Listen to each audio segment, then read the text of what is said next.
விவசாயிகளுக்கு வட்டி இல்லாத கடன், அது மட்டும் இல்லாம பயிர் காப்பீடு. நீங்க வந்து விளைவிக்கிற பொருள வந்து கவர்மெண்ட்டே வந்து டைரக்ட்டா கொள்முதல் பண்ணிக்கும். இப்போ உங்களுக்கு உடம்பு சரியில்ல, நீங்க வந்து பணக்காரரா இருக்கலாம், இல்ல ஏழையா இருக்கலாம். நீங்க வந்து ஒரு கவர்மெண்ட் ஹாஸ்பிட்டல்ல போய் சேரலாம், இல்ல பிரைவேட் ஹாஸ்பிட்டல்ல போய் சேரலாம். உங்ககிட்ட அந்த கார்டு மட்டும் இருந்துச்சுன்னா, நீங்க வந்து ₹1000 மேல உங்களோட எக்ஸ்பென்சஸ் ஆச்சுன்னா, அது ஃபுல்லாமே கவர்மெண்ட்டே ஏத்துக்கும். அது மட்டும் இல்லாம நீங்க ஏதாவது ஒரு மேஜரோ இல்ல மைனரோ ஆப்பரேஷன் பண்ணியிருக்கீங்க அப்படின்னா, மாசம் மாசம் ₹5000 உங்களோட அக்கவுண்ட்ல கிரெடிட் ஆயிரும். நீங்க எப்ப கியூர் ஆகுறீங்களோ, அது வரைக்கும் உங்க ஃபேமிலிக்கு அந்த ₹5000 கிரெடிட் ஆயிட்டே இருக்கும். அது மட்டும் இல்ல, உங்களோட குழந்தைங்க ஸ்கூல் பேக் வந்து சனிக்கிழமை எடுத்துட்டு போக வேண்டியதில்ல. சாட்டர்டே ஃபுல்லா அவங்களுக்கு வந்து ப்ளே டே தான். அந்த அந்த டே வந்து அவங்க எக்ஸ்ட்ரா கரிக்குலர் ஆக்டிவிட்டீஸ் ஃபுல்லா செய்ய வேண்டியிருக்கும். அது மட்டும் இல்லாம வேலையில்லாத இளைஞர் நெறைய பேர் இருக்காங்க. அதுல 4,00,000 பேத்துக்கு வந்து கவர்ன்மெண்ட் ஜாப். அதுலயும் 1,50,000 பேருக்கு வந்து பெர்மனன்ட் கவர்ன்மெண்ட் ஜாப். என்ன இப்படி சொல்லிக்கிட்டே போலாம். அந்த மாரி கல்வித்துறையில வந்து இவர் வந்து இந்த மாரி பல திட்டங்கள் அறிவிச்சிருந்தாலும், மக்களால பயங்கரமா வரவேற்கப்பட்ட ஒரு திட்டம் என்னன்னு பார்த்தீங்கன்னா, இப்போ ஒரு ஏழை வறுமை குடும்ப வறுமையினால தான் வந்து பாதி குழந்தைங்க வந்து படிப்பை பாதியில் நிறுத்திடுறாங்க, இல்ல படிக்கவே வராம இருக்காங்க. ஸோ இதை வந்து நல்லா தெரிஞ்சுட்டு முதலமைச்சர் என்ன பண்ணாருன்னு அது பார்த்தீங்கன்னா வந்து, இப்போ உங்களோட குழந்தை வந்து இப்போ ஒரு தாய்மாருக்கு வந்து உங்களோட குழந்தை வந்து படிக்காம இருக்கு அப்படின்னா, நீங்க அந்த குழந்தைய வந்து பள்ளிக்கூடத்துக்கு அனுப்புனீங்கன்னா, உங்களுக்கு வந்து வருஷம் வருஷம் வந்து ₹12,000 உங்க அக்கவுண்ட்ல போட்டு விட்டுருவாங்க. ஸோ இந்த திட்டத்துக்கு அப்புறம் பல மக்கள் வந்து அவங்களோட குழந்தைகள வந்து டைரக்ட்டா ஸ்கூலுக்கு அனுப்ப ஆரம்பிச்சிருக்காங்க. சாரியா நெறைய குழந்தைகள் வந்து ஸ்கூலுக்கு வர ஆரம்பிச்சிருக்காங்க. இதுவும் பார்த்தீங்கன்னா, மக்கள்கிட்ட பயங்கரமா வரவேற்பு பெற்றிருக்கு. ஸோ இன்னொரு திட்டம் என்னன்னு பார்த்தீங்கன்னா, அங்க சத்துணவுல வேலை செய்ற அந்த சத்துணவு தொழிலாளருக்கும் சேலரி வந்து இன்கிரீஸ் பண்ணியிருக்காரு. ஸோ ஓய்வூதியத்தை அதிகப்படுத்தியிருக்காரு. அது மட்டும் இல்ல, யாரும் வந்து பிரைவேட்டா மணல் அள்ளக்கூடாதுன்னு சொல்லியிருக்காங்க. இப்படி நெறைய திட்டம் வந்து மக்கள்கிட்ட பயங்கரமா வரவேற்பு பெற்றிருக்கு. அது மட்டும் இல்லைங்க, இவர் ரீசெண்டா இந்த ஆரோக்கியஸ்ரீ திட்டம் அறிவிச்சதுக்கு அப்புறம் என்ன அறிவிச்சிருக்காருன்னு பார்த்தீங்கன்னா, அதாவது கவர்மெண்ட் ஹாஸ்பிட்டல்ல ஒர்க் பண்ற எந்த டாக்டர்ஸும் வந்து தனியா செப்பரேட் கிளினிக் வைக்கக்கூடாது, வேற எங்கேயும் ஒர்க் பண்ணக்கூடாது. கவர்மெண்ட் டாக்டர்ஸ்னா கவர்மெண்ட் ஹாஸ்பிட்டல்ல மட்டும் தான் ஒர்க் பண்ணணும்னு ஒரு பயங்கரமான திட்டத்தை அறிவிச்சிருக்காங்க. ஏன்னா பார்த்தீங்கன்னா, நம்ம நாட்டில் வந்து பாதி கவர்மெண்ட் ஹாஸ்பிட்டல்ல டாக்டர்ஸ் இருக்க மாட்டாங்க. அவங்க செப்பரேட் கிளினிக்ஸ் போயிடுவாங்க. ஸோ பிரைவேட் ஹாஸ்பிட்டலுமே மத்தியானம் வரைக்கும் ஒருத்தவங்க ஒர்க் பண்ணுவாங்க. அங்கேருந்து அவரோட செப்பரேட் கிளினிக்ஸ் போயிடுவாங்க.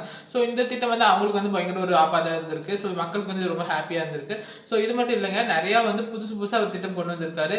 ஆரோக்கியஸ்ரீ திட்டத்திலேயே வந்து நிறையா இது இன்க்ளூட் ஆயிருக்கு. ஸோ அந்த அந்த அட்டை இருக்கவங்களுக்கு நான் சொன்ன மாதிரி ஃப்ரீயாக வந்து பண்ணிக்கலாம். கவர்மெண்ட் வந்து ₹5,000 உங்களுக்கு உதவித்தொகை கொடுக்கும். அது மட்டும் இல்லை, அதில் 2,000 டிசீசஸ் வந்து இன்க்ளூட் பண்ணியிருக்காங்க. ஸோ யார் யார் இதில் பயன்பெறலான்னு பார்த்தீங்கன்னா, ஆந்திரா மக்கள் மட்டும் கிடையாது. ஆந்திரா மக்கள் வேற எங்கெங்கே இருக்கிறாங்களோ, தமிழ்நாடாக இருக்கட்டும், கேரளா இருக்கட்டும், ஸோ வேற எங்கெங்கே இருக்கிறவங்க அவங்க எல்லாருமே வந்து இந்த திட்டத்தின் மூலமாக பயன்பெறலாம் அப்படின்னு சொல்லியிருக்காங்க. இது வந்து மக்கள்கிட்ட பயங்கர வரவேற்பு கிடைச்சிருக்கு.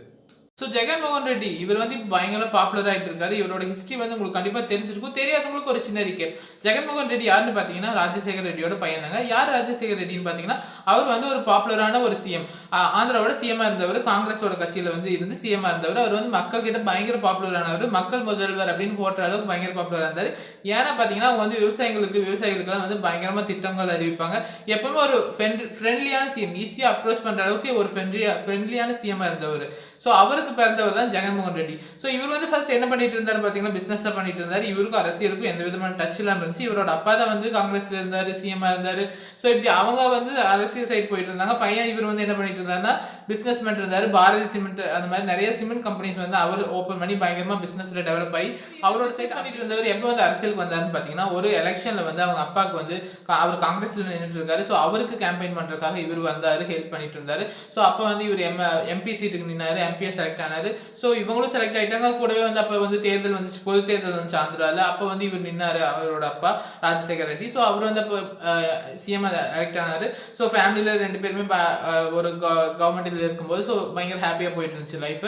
ஸோ அப்போ சடனாக ஒரு ப்ராப்ளம் வந்துச்சு. எப்போ என்னன்னு பார்த்தீங்கன்னா, அவர் அப்பா வந்து ராஜசேகர ரெட்டி வந்து ஒரு ஃப்ளைட் ஆக்சிடென்ட்ல இறந்து போறாரு சடனாக. ஸோ அப்போ வந்து எல்லாரும் என்ன ஃபீல் பண்ணாங்க, அங்கே இருக்க எம்எல்ஏஸ் எல்லாம் என்ன ஃபீல் பண்ணாங்க பார்த்தீங்கன்னா, அவர் வந்து பயங்கர மக்களோட சிஎம், மக்கள் செல்வாக்கு அதிகமாக இருக்க சிஎம். ஸோ அடுத்தது வந்து இவங்களோட பையன் தான் போறாங்க அப்படின்னு சொல்லி அவங்களாம் நினைச்சு எல்லா எம்எல்ஏவும் இவர் தான் வருவான்னு நினைச்சிட்டு இருந்தாங்க. ஆனால் காங்கிரஸ் என்ன பண்ணாங்கன்னு பார்த்தீங்கன்னா, ஸோ ஒரே ஃபேமிலியோட அரசியல் வேண்டாம் அப்படின்னு சொல்லிட்டு ஸோ அவருக்கு பதிலாக வேற ஒருத்தவங்களை நிறுத்திட்டாங்க. ஸோ அப்போதான் வந்து பெரிய பிரச்சனை வந்துச்சு. இப்போ வந்து ஒரு 6 மாசம் இவர் வந்து திரும்ப வலியுறுத்திட்டு இருந்தாரு. ஸோ ஆனால் காங்கிரஸ் கேட்குற மாதிரி இல்லை, அவர் வந்து அவங்க உறுதியாக இருந்தாங்க. ஸோ இவங்களுக்கு திரும்ப சிஎம் ஆக்க போறது இல்லைன்னு சொல்லிட்டு ஸோ 6 மாசம் இவர் வெயிட் பண்ணிட்டு இருந்தாரு. அடுத்தது வந்து என்ன பண்ணாரு பார்த்தீங்கன்னா, அவர் அப்பா வந்து பயங்கர பாப்புலராக இருந்தாரு. ஸோ அப்போ நிறைய மக்கள் வந்து அவருக்காக சூசைட் பண்ணி இறந்தாங்க. அதாவது அவர் செத்த செய்தியை கேட்டு நிறைய பேர் ஹார்ட் அட்டாக் வந்து இறந்தவங்களும் இருக்காங்க, நிறைய பேர் சூசைட் பண்ணி இறந்தவங்களும் இருக்காங்க. நம்ம ஊர்ல நிறைய பிரபலங்கள் இறந்தா வந்து அப்படி மக்கள் நிறைய பேர் வந்து அந்த அதிர்ச்சி தாங்காமல் நிறைய பேர் இறந்துருவாங்க இல்லையா. ஸோ அது மாதிரி வந்து நிறைய பேர் இறந்துருக்காங்க. ஸோ இவர் என்ன பண்ணாருன்னு பார்த்தீங்கன்னா, ஒரு மினிமம் ஒரு 200 குடும்பம் வந்து அவர் அப்பாவோட இறந்த செய்தியை கேட்டு வந்து பயங்கரமா அதிர்ச்சியாகி இறந்தவங்க இருக்காங்க. ஸோ அவங்க எல்லாத்தையும் வந்து ஒரு லிஸ்ட் எடுத்து ஒரு யாத்திரை கிளம்புறாரு. என்னன்னு பார்த்தீங்கன்னா, டைரக்ட்டா அவங்களோட வீட்டுக்கு போய் அவங்கள மீட் பண்ணி அவங்களுக்கு ஆறுதல் சொல்றது தான். ஸோ இவர் அந்த யாத்திரையை ஸ்டார்ட் பண்ணும்போது காங்கிரஸ் கட்சி வந்து வேண்டாம்னு சொல்லுது. ஸோ நீங்க வந்து இதை பண்ணக்கூடாது அப்படின்னு சொல்லிட்டு. ஆனா இவர் என்ன சொன்னாருன்னா, இது என்னோட பர்சனல் மேட்டர், இதை நீங்க தலையிடக்கூடாது அப்படின்னு சொல்லிட்டு இவர் வந்து யாத்திரை ஸ்டார்ட் பண்றாரு.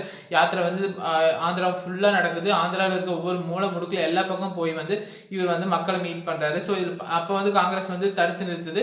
ஸோ பண்ணக்கூடாது, ஏன்னா இவரோட பாப்புலாரிட்டி அதிகமாயிட்டே போகுது. மக்கள் வந்து ஃபர்ஸ்ட் வந்து இவர் வந்து நெகட்டிவாக தான் பார்த்துட்டு இருந்தாங்க. ஸோ அதாவது என்ன பிரச்சனை அப்படின்னு சொல்லிட்டு பார்த்துட்டு இருந்தாங்க. ஸோ போக போக மக்கள் வந்து இவரோட பேச்சா இருக்கட்டும், இவர் வந்து மக்கள்கிட்ட இன்ட்ராக்ட் பண்ணும்போது என்ன இன்ட்ராக்ட் பண்ணுவாருன்னா, நம்மளோட அரசியல்வாதிகளை என்ன இன்ட்ராக்ட் பண்ணுவாங்கன்னா, தாய்மார்களே மக்களே அப்படின்னு தான் இன்ட்ராக்ட் பண்ணுவாங்க. ஆனால் இவர் என்ன இன்ட்ராக்ட் பண்ணுவார்னு பார்த்தீங்கன்னா, அம்மா அப்பா தங்கச்சி சித்தப்பா சித்தி அப்படின்னு சொல்லி உறவுகள் சொல்லி தான் மக்கள் அழைப்பாங்க. ஸோ ஃபர்ஸ்ட் டைம் மக்கள் வந்து இவர் பார்க்கும்போது வந்து இவரை பற்றி மக்களுக்கு சரியா புரியல. ஸோ போக போக இவரோட அப்ரோச் வந்து மக்களுக்கு பயங்கரமா பிடிக்க ஆரம்பிச்சிருச்சு. ஸோ இவர் போற இடத்துல எல்லாம் பயங்கரமா கூட்டம் கூட ஆரம்பிச்சிட்டாங்க. இவரோட பாப்புலாரிட்டி அதிகமாக ஆரம்பிக்குது. ஸோ இதை பார்த்து காங்கிரஸ் வந்து என்ன சொல்றாங்கன்னா, வேண்டாம் நீங்க போகக்கூடாது அப்படின்னு சொல்லி ஸ்டாப் பண்றாங்க. ஸோ இவர் வந்து ஓகே நான் ஸ்டாப் பண்ணிக்கிறேன், எனக்கு ஆனால் வந்து நீங்க என்னோட சிஎம் பொசிஷன் வந்து எனக்கு திரும்ப கொடுக்கணும், சிஎம் போஸ்ட் அப்படின்னு சொல்லி இவர் வந்து ஒரு ரெக்வஸ்ட் பண்றாரு. ஸோ அவங்க வந்து அப்போ வேண்டாம்னு சொல்ல, சரின்னு சொல்ல கொஞ்ச நாள் இழுத்தடிச்சு திரும்ப முடியாதுன்னு சொல்லிடுறாங்க. ஸோ இவர் திரும்ப வந்து அந்த யாத்திரையை வந்து திரும்ப கண்டினியூ பண்ணி ஃபுல்லாக முடிச்சிடுறாரு. ஸோ முடிச்ச சமயத்தில் என்ன நடக்குதுன்னு பார்த்தீங்கன்னா, நிறைய சிபிஐ கேசஸ் வந்து இவர் மேலே போடப்படுது. இவர் வந்து நிறைய சொத்து வச்சிருக்காரு. ஆல்ரெடி ஒரு பயங்கர பிஸ்னஸ் பண்ணிட்டு இருந்தார். இவரோட அப்பாவும் சிஎம்மா இருந்தவர் தான். ஸோ வந்து இவர்கிட்ட பேசிக்காக வந்து சொத்து நிறைய பலாயிரம் கோடி இருக்கு. ஸோ அப்போ மற்றவங்க எத்தனையோ பேர் மேலே சொத்து குவிப்பு வழக்கு இருக்கு. ஆனால் அதையெல்லாம் கண்டுக்காத கவர்மெண்ட் வந்து இவர் மேலே பயங்கரமாக சிஎம் கேசஸ் நிறைய போட்டாங்க. ஏன்னு பார்த்தீங்கன்னா, இவர் வந்து இதோட நிறுத்தணும், இவரோட பாப்புலாரிட்டி குறைக்கணும், ஏன்னா இவங்க வந்து பயங்கர ஒரு பவராக உருவெடுத்துட்டு இருக்காங்க சொல்லி இவங்களோட பாப்புலாரிட்டி குறைக்கிறதுக்காக இவர் மேலே நிறைய அதாவது சிபிஐ கேசஸ் நிறைய போட்டாங்க. ஸோ அட்லாஸ்ட் இவர் வந்து கைதானார். இவர் கைதாகி ஜெயிலுக்கு போகிறதுக்கு முன்னாடி வந்து இவர் வந்து காங்கிரஸில் எம்பியாக இருந்த அந்த எம்பி பதவியை வந்து ராஜினாமா பண்ணிட்டு இவர் ஒரு கட்சி தனியாக தொடங்குறாரு. அந்த கட்சி என்னன்னு பார்த்தீங்கன்னா YSR காங்கிரஸ், அதாவது YSR காங்கிரஸ்.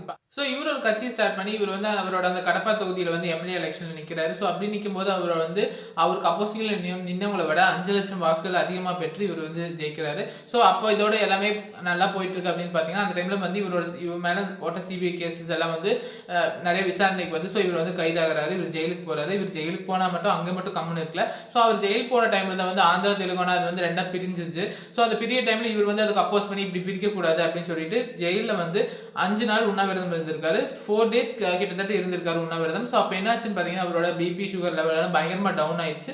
ஸோ அவர் வலுக்கட்டாயமாக ஒரு ஹாஸ்பிட்டலில் சேர்த்து ட்ரீட்மெண்ட் பார்க்குறாங்க. ஸோ இது வந்து மக்கள்கிட்ட ஒரு பயங்கர இம்பாக்ட் கிரியேட் பண்ணுது. ஸோ நமக்காக ஒருத்தர் வந்து ஜெயிலில் வந்து உண்ணாவிரதம் இருக்காரு. ஸோ இவர் மட்டும் இருக்கல, இவரோட அம்மாவும் இருக்காங்க. ஸோ இவங்க அம்மாவும் இவரும் 2 பேர் சேர்ந்து வந்து உண்ணாவிரதம் இருக்காங்க. ஸோ மக்கள்கிட்ட இது ஒரு பயங்கர இம்ப்ரெஷனாக கிரியேட் ஆகுது. ஸோ நமக்காக ஒருத்தர் வந்து உண்ணாவிரதம் இருக்கான். ஸோ அப்படிங்கிற ஒரு பயங்கர குட் இம்ப்ரெஷன் கிரியேட் ஆகுது. அது அந்த டைமில் தான் பார்த்து நிறைய மீடியாஸ் வந்து இவர் மேலே ஒரு பேட் இம்ப்ரெஷன் கிரியேட் பண்ணிருக்காங்க. என்னன்னு பார்த்தீங்கன்னா, இவர் வந்து ரொம்ப ஒரு ஊழல்வாதி, நிறைய சொத்து, கோடிக்கணக்கில் சொத்து, ஆயிரக்கணக்கான கோடிக்கணக்கான சொத்து வந்து நிறைய சேர்த்திருக்காங்க சொல்லி இவர் மேலே வந்து ஊழல் கேஸ் இருக்குன்னு சொல்லி மீடியாஸ் வந்து பயங்கர தப்பான நியூஸ் நெகட்டிவ் இன்ஃபர்மேஷன் நிறைய பரவுது. ஆனால் அட்லீஸ்ட் பார்த்தீங்கன்னா, அந்த நெகட்டிவ் பப்ளிசிட்டி எல்லாம் வந்து இவருக்கு வந்து பாசிட்டிவாக மாறிடுச்சு. ஸோ மக்கள்கிட்ட இவர் பயங்கரமாக ரீச் ஆகுறாரு. ஸோ அட்லாஸ்ட் ஒரு பெயில் வாங்கி இவர் வந்து ஜெயில் விட்டு வெளியே வராரு. ஜெயில் விட்டு வந்து அடுத்த கொஞ்ச நாளே வந்து பொது எலெக்ஷன் வருது.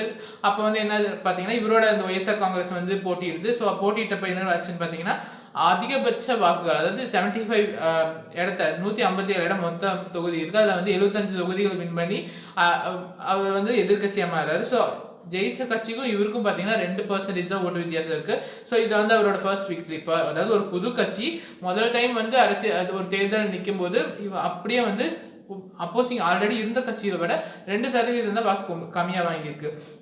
ஸோ அடுத்த இவர் திரும்ப எதிர்கட்சியாக மாறாரு. எதிர்கட்சியாக மாறினதுக்கப்புறம் அவர் வந்து சட்டசபையில் கம்முன்னு இருக்கல. ஸோ நிறைய மக்களுக்காக நிறைய கேள்விகள் கேட்குறாரு, நிறையா திட்டங்கள் வந்து அறிவிக்கிறாரு, இப்படி பண்ணுவேன் அப்படி பண்ணுவேன்னு சொல்லிட்டு. ஸோ அப்போ வந்து அடுத்து திரும்ப ஒரு யாத்திரை ஸ்டார்ட் பண்ணுறாரு. எப்போன்னு பார்த்தீங்கன்னா, அடுத்த எலெக்ஷன் வரக்கு ஒரு வருஷத்துக்கு முன்னாடி ஒரு யாத்திரை ஸ்டார்ட் பண்ணுறாரு 2017. ஸோ அந்த யாத்திரையில் என்ன பார்த்தீங்கன்னா, 3000 கிலோமீட்டர்ஸ் நடந்தே போகிறாரு. மக்கள்கிட்ட டைரெக்டாக நடந்தே போய் மக்களை மீட் பண்ணுறாரு, மக்களோட குறைகள் கேட்குறாரு, மக்களோட மைண்ட் செட் என்ன அப்படின்னு வந்து அவரோட கேட்குறாரு. ஸோ அந்த டைமில் தான் வந்து பார்த்தீங்கன்னா, நிறைய மக்கள் வந்து வேலை வாய்ப்பு இல்லைன்னு சொல்கிறாங்க. நிறைய இளைஞர்கள் வந்து வேலை வாய்ப்பு இல்லைன்னு சொல்லியிருக்காங்க. ஸோ இப்போ நிறையா கம்ப்ளைண்ட்ஸ் இருக்குது. எல்லாத்தையும் அவர் வந்து சேகரிக்கிறாரு. 3000 கிலோமீட்டர் ஆந்திரா ஃபுல்லாக சுற்றி அவர் வந்து அட்லாஸ்ட் வந்து அந்த யாத்திரையை முடிக்கிறாரு. அந்த யாத்திரை தான் வந்து அவரோட முதல்வர் நாக்களிக்கு வந்து அவரை டைரெக்டாக கொண்டு போயிருக்குன்னு சொல்லலாம். ஸோ அந்த அளவுக்கு அவர் வந்து மக்களை வந்து ரீச் ஆயிருக்காரு. ஸோ அடுத்த எலெக்ஷன் நடக்குது. ஸோ அந்த எலெக்ஷனில் பார்த்தீங்கன்னா யாருமே எதிர்பார்க்காத ஒரு 75 தொகுதியில 151 தொகுதி வந்து இவர் ஜெயிக்கிறாரு. இவரோட ஒய்எஸ்ஆர் காங்கிரஸ் வந்து பயங்கரமா விக்டரி கிடைக்குது. மற்ற யாருமே எதிர்பார்க்காத அளவுக்கு இவரோட விக்டரி அமையுது. ஸோ இவர் வந்து என்ன மற்ற பக்கம் பார்த்தீங்கன்னா பதவியேற்பு விழா வந்து க்ளோஸ்டா நடக்கும், இல்லாட்டி வந்து ஒரு பிரைவேட் ஏரியாவில் நடக்கும். ஸோ இவர் என்ன பண்ணாருன்னு பார்த்தீங்கன்னா இவரோட பதவியேற்பு விழாவை பப்ளிக்காக நடத்தினாரு. எந்த மக்கள் வேணாலும் கலந்துக்கலாம்னு சொன்னாங்க. ஸோ நம்ம இது பாகுபலி படத்தில் வர மாதிரியே இவரோட பதவியேற்பு விழா பார்த்தீங்கன்னா பயங்கரமா இருந்துச்சு. அந்த வீடியோ நீங்க வந்து யூடியூப்ல சர்ச் பண்ணி பாருங்க. ஸோ அந்த வீடியோ பார்த்தாலும் உங்களுக்கு பயங்கர இன்ஸ்பிரேஷனாக இருக்கும். இவரோட பேரை சொல்றாரு, ஒய்எஸ்ஆர் கட்சியை சேர்ந்த நான் அப்படின்னு அவர் சொல்லும் போது எப்படி வந்து அந்த பாகுபலி அந்த பதவியேற்பு மக்கள் வந்து கூச்சலிடுவாங்களோ ஸோ அதே மாதிரி பயங்கர கரகோஷம் எல்லாத்தையும் திரும்பி பார்க்க வச்ச ஒரு பதவியேற்பு விழாவா அது அமையுது. ஸோ அது மட்டும் இல்லை, அவரோட பதவியேற்பு விழாலே ஒரு இது இருக்கு, வித்தியாசம் இருக்கு. என்னன்னு பார்த்தீங்கன்னா இவருக்கு வந்து இந்த உலகத்திலே, அதாவது இந்த தமிழ்நாட்டில் இந்தியாவில் எங்கேயுமே இல்லாத ஒரு புது இது. அது என்னன்னு பார்த்தீங்கன்னா 5 துணை முதலமைச்சர், ஒரு அமைச்சர் இருக்கலாம், ஒரு துணை முதலமைச்சர் இருக்கலாம், ஒரு முதலமைச்சர் இருக்கலாம். ஆனால் இவரோட ஆட்சியில் பார்த்தீங்கன்னா 5 துணை முதலமைச்சர் இருக்காங்க. அந்த 5 பேருமே பார்த்தீங்கன்னா வெவ்வேறு ஜாதியினர். ஸோ இவர் வந்து எல்லா ஜாதி மக்களும் வந்து இருக்கணும் அப்படிங்கிறதுல பயங்கர ஸ்ட்ராங்காக இருந்தார். மற்ற நாட்டில் பார்த்தீங்கன்னா நம்ம தமிழ்நாட்டிலே எடுத்துட்டிங்கன்னா வந்து ஒவ்வொரு சில குறிப்பிட்ட ஜாதி மக்கள் தான் வந்து அதிகமாக இருப்பாங்க. ஸோ ஜாதி பாகுபாடு பார்க்கக்கூடாது அப்படிங்கிற ஒரு நல்ல மோட்டோனால ஸோ அந்த 5 பேருமே வந்து மிகவும் பிற்படுத்தப்பட்ட, அதாவது எஸ்சி எஸ்டி அந்த மாதிரி கேஸ் மக்களை தான் வந்து இவர் 5 முதலமைச்சராக துணை முதலமைச்சராக எடுத்திருக்காரு. அது மட்டும் இல்லை 25 அமைச்சர்கள் எடுத்திருக்காங்க. ஸோ அந்த 25 அமைச்சரும் அதே மாதிரி தான் எல்லாருமே மிகவும் பிற்படுத்தப்பட்ட ஜாதியை சேர்ந்தவங்க தான். ஸோ இவங்களோட பதவிக்காலம் எப்படின்னு பார்த்தீங்கன்னா 2.5 வருஷம் தான். ஸோ அதுக்குள்ளே இவர் வந்து மாற்றிடுவேன்னு சொல்லியிருக்காரு. அது மட்டும் இல்லை, அப்பவே வந்து அவர் என்ன மீட்டிங்கில் என்ன சொல்லியிருக்காருன்னு பார்த்தீங்கன்னா அமைச்சர் ஆகிட்டான்னு சொல்லி அவரை ஆடாதீங்க, யாராக இருந்தாலுமே ஒழுங்காக நடக்கணும், எந்த ஊழலும் பண்ணக்கூடாது. ஸோ யார் ஊழல் பண்ணுறீங்க அப்படின்னு எனக்கு தெரிய வந்துச்சுன்னா உடனே எல்லாத்தையும் தட்டி தூக்கிடுவேன், யாரும் பார்க்க மாட்டேன், எல்லாத்துக்கும் சிபிஐ விசாரணை போட்டுருவேன் அப்படின்னு எச்சரிச்சிருக்காரு. ஸோ அதை பார்த்தீங்கன்னா உங்களுக்கு பயங்கர மோட்டிவேஷனாக இருக்கும். இப்படி ஒரு முதலமைச்சர் எடுத்த முதல் கையெழுத்து என்னன்னு பார்த்தீங்கன்னா துப்புரவு தொழிலாளிகளோட ஊதியத்தை வந்து 10,000 உயர்த்தி இருக்காரு. ஸோ அதுவே வந்து மக்களுக்கு எடுத்து பயங்கர ஒரு ரீச் ஆயிருக்கு. அது மட்டும் இல்லை, இவர் வந்து அந்த பாத யாத்திரை போனார் இல்லையா, அதுலேருந்து மக்களுக்கு என்ன தேவை, அவங்களோட மைண்ட் செட் எப்படி இருக்குது, அவங்களோட தேவைகள் என்ன அப்படிங்கிறது இவர் வந்து ஃபில்டர் பண்ணி நவரத்னா திட்டம் அப்படின்னு சொல்லி ஒரு திட்டம் அறிவிச்சிருக்காரு. ஸோ அது வந்து எல்லா ஏரியாவும், கல்வி ஆகட்டும், மெடிசன் ஆகட்டும், டிரான்ஸ்போர்ட் ஆகட்டும், இல்லை மக்களோட கொள்கைகள் ஆகட்டும், எல்லாத்தையும் கவர் பண்ணுற மாதிரி 9 திட்டங்கள் வந்து இவர் அறிவிச்சிருந்தாரு. ஸோ அது ஒவ்வொன்றா செயல்படுத்த ஆரம்பிச்சிருக்காரு. ஸோ ஃபர்ஸ்ட் என்னன்னு பார்த்தீங்கன்னா கல்வி திட்டம். கல்வியில் என்னன்னு பார்த்தீங்கன்னா சனிக்கிழமை வந்து குழந்தைங்க வந்து பேக் கொண்டு போக வேண்டிய அந்த டே வந்து அவங்களுக்கு வந்து ஒரு எக்ஸ்ட்ரா கரிக்குலர் டே. ஸோ அப்போ வந்து விளையாட்டு சம்பந்தமாக மட்டும் தான் பண்ணணும், மிச்சம் 5 நாள் படித்தா போதும் அப்படிங்கிற ஒரு திட்டம். ரெண்டாவது வந்து அவங்களோட அந்த புத்தக சுமையை வந்து குறைக்கிறதா சொல்லியிருக்காரு. அது ஃபியூச்சரில் ஒரு திட்டம் வருது அப்படின்னு சொல்லியிருக்காரு. ஸோ அடுத்தது விவசாயிகளுக்கு பார்த்தீங்கன்னா விவசாயிகளுக்கு வந்து நிறைய கடன் தள்ளுபடி பண்ணியிருக்காரு. அது மட்டும் இல்லை மானியம், அதாவது வட்டியில்லா கடன் கொடுத்துருக்காரு. அது போக பயிர் காப்பீடு நிறைய கொடுத்துருக்காரு. ஸோ அடுத்தது பார்த்தீங்கன்னா இது இளைஞர்களுக்கு. ஸோ இன்னைக்கு நம்ம இந்த வீடியோ நீங்கள் இன்னைக்கு October 2 பார்த்துட்டு இருக்கீங்க அப்படின்னு பார்த்தீங்கன்னா இன்னைக்கு வந்து அவங்க ஆந்திராவில் வந்து 4 லட்சம் இளைஞர்களுக்கு வந்து வேலை வாய்ப்பு கிடைச்சிருக்கு. அதுவும் கவர்மெண்ட் வேலை, கவர்மெண்ட் ப்ளஸ் ப்ரைவேட்டும் இருக்குது, கவர்மெண்ட் வேலையும் தனியாக கிடைச்சிருக்கு 4.5 லட்சம் பேர். ஸோ இவங்களுக்கு என்ன வேலைன்னு பார்த்தீங்கன்னா இவரோட அடுத்த திட்டம் என்னன்னு பார்த்தீங்கன்னா ஒரு பயங்கர செம்ம திட்டங்க. என்னன்னு பார்த்தீங்கன்னா உங்களோட ரேஷன் பொருள் வந்து உங்கள் வீட்டுக்கே வந்துடும். நீங்கள் வந்து ரேஷனில் போய் நிற்க வேண்டாம், வெயிலில் நின்று கஷ்டப்பட்டு அந்த லைனில் நின்று கஷ்டப்பட வேண்டாம், அது உங்கள் வீட்டுக்கே வந்துடும். ஸோ இதுக்கு இந்த வேலைவாய்ப்புக்கு என்ன சம்மந்தம்னு பார்த்தீங்கன்னா இளைஞர்களுக்கு வேலைவாய்ப்பு கொடுத்த மாதிரி ஆச்சு. இந்த திட்டத்தை வந்து மக்கள் எடுத்து கொண்டு போய் சேர்க்கறதுக்கு இவங்க வந்து ஒரு இது என்ன கணக்குன்னு பார்த்தீங்கன்னா ஒரு கிராமத்துக்கு 4,000 பேர், அந்த 1.5 லட்சம் பேர்த்துல ஒரு கிராமத்துக்கு 4,000 பேர் அலோகேட் பண்ணுறாங்க. ஸோ அதில் 50 குடும்பத்துக்கு ஒரு ஆளுங்க சொல்லி கணக்கு. ஸோ அவர் என்ன பண்ணுவாருன்னு பார்த்தீங்கன்னா அந்த கவர்மெண்ட் அறிவிக்கிற நிதி திட்டங்கள் இல்லாட்டும் நலத்திட்டங்கள் ஆகட்டும் அது எல்லாத்தையும் வந்து மக்கள்கிட்ட கொண்டு போய் சேர்த்துறதா அந்த ஒரு ரெப்ரஸன்டேட்டிவோட வேற. ஸோ இந்த ரேஷன் பொருளுக்குள்ள அதே மாதிரி தான் கவர்மெண்ட் வந்து அறிவிச்சபடி மக்களுக்கு வந்து நேரடியாக அவங்க வீட்டுக்கே போக போகுது. ஸோ இப்படி பார்த்தீங்கன்னா அவர் அறிவிச்ச நிறைய இன்ஸ்பிரேஷனல் திட்டங்கள் இருக்குது. ஃபர்ஸ்ட் வந்து ஆந்திராவில் வந்து மணல் வந்து யார் வேணால் அள்ளலாம், எந்த விதமான கட்டணம் இல்லாமல் அள்ளிட்டு இருந்தாங்க. அதனால பிரைவேட் பர்சன்ஸ் வந்து நிறைய லாபம் அடைச்சிருந்தாங்க. ஸோ இவர் உடனடியாக வந்து அந்த மணல் அள்ளுறதுக்கு தடை போட்டிருக்காரு. ஸோ அதுக்கு ஒரு தனி செப்பரேட் திட்டம் கொண்டு வர போறாராம். ஸோ இப்படி நிறைய டெய்லியும் வந்து புதுசாக அவர் அனௌன்ஸ் பண்ணிட்டே இருக்காரு. ஸோ அவரோட அந்த மோட்டோ பார்த்தீங்கன்னா உங்களுக்கு வந்து பயங்கர இன்ஸ்பிரேஷனாக இருக்கும். ஸோ 10 வருஷமா அவர் போராடி அவர் ஜெயிலுக்கு அவங்க அப்பா இறந்து அவர் வந்து 10 வருஷத்துக்கு அப்புறம் வந்து முதலமைச்சராக இருக்காரு. அவர் விடாமுயற்சி தான். ஸோ அவ்வளோ பெரிய காங்கிரஸை வந்து இவர் எதிர்த்து போராடி அவங்களுக்கு அப்போசியாக இந்த ஒரு கட்சி தொடங்கி திரும்ப அவர் வந்து அவரோட முதலமைச்சர் சீட்டை வந்து அடையிறதுங்கிறது வந்து ஒரு சாதாரண விஷயம் கிடையாது. ஸோ இவரோட லைஃப் ஸ்டோரி வந்து பயங்கர மோட்டிவேஷனலாக இருந்துச்சு. நான் படிச்சதுல நிறைய இருந்துச்சு, என் மண்டையில் கொஞ்சம் தான் ஏறிச்சு. ஸோ அத்தனை திட்டங்களை வந்து அவர் அறிவிச்சிருக்காரு. அவரோட லைஃப் ஸ்டோரியிலும் நிறைய இன்ஸ்பிரேஷனல் விஷயம்ஸ் இருக்கு. நான் படிச்சதுல ஒரு 50% தான் உங்களுக்கு நான் சொல்லியிருக்கேன். ஸோ நீங்கள் இன்னும் அவரை பற்றி தெரிஞ்சுக்கணும்னா நீங்கள் கண்டிப்பாக கூகுள் பண்ணி பாருங்க. அவரோட ஸ்டோரி வந்து அவ்வளோ இன்ஸ்பிரேஷனாக இருக்கும். பார்க்கும்போதே உங்களுக்கு தோணும், ஸோ இப்படி ஒரு சிஎம் வந்து நமக்கு எப்போ கிடைப்பாங்க அப்படிங்கிற ஒரு ஏக்கம் வந்து நம்ம ஸ்டேட் இல்லை, எல்லா ஸ்டேட் மக்களுக்கும் வந்து அது கண்டிப்பாக மனசில் தோணும். ஸோ அவ்வளோ இன்ஸ்பிரேஷனாக இருந்துச்சு. அதை வந்து நான் உங்களுக்கு ஷேர் பண்ணணும் கண்டிப்பாக அப்படின்னு சொல்லி தான் நான் இந்த வீடியோ பண்ணேன். நான் எனக்கு தெரிஞ்ச அளவுக்கு எனக்கே தெரியும், நான் ஒரு 50% தான் வந்து உங்களுக்கு கன்வே பண்ணியிருக்கேன். ஸோ ஏதோ என்னால் முடிஞ்ச அந்த 50% உங்களுக்கு கன்வே பண்ணிட்டேன். ஸோ அவ்வளோ இன்ஸ்பிரேஷனாக இருந்தது அந்த ஸ்டோரி. ஸோ கண்டிப்பாக உங்களுக்கு அவரை பற்றி தெரிஞ்சுக்கணும், அவரோட லைஃப் ஹிஸ்ட்ரி படிச்சு பாருங்க. ஸோ ஒரு படமாக கூட எடுக்கலாம்னு சொல்லி ஒரு பாலிவுட் டைரக்டர் வந்து சொல்லியிருக்காரு அவரோட லைஃப் ஹிஸ்ட்ரி.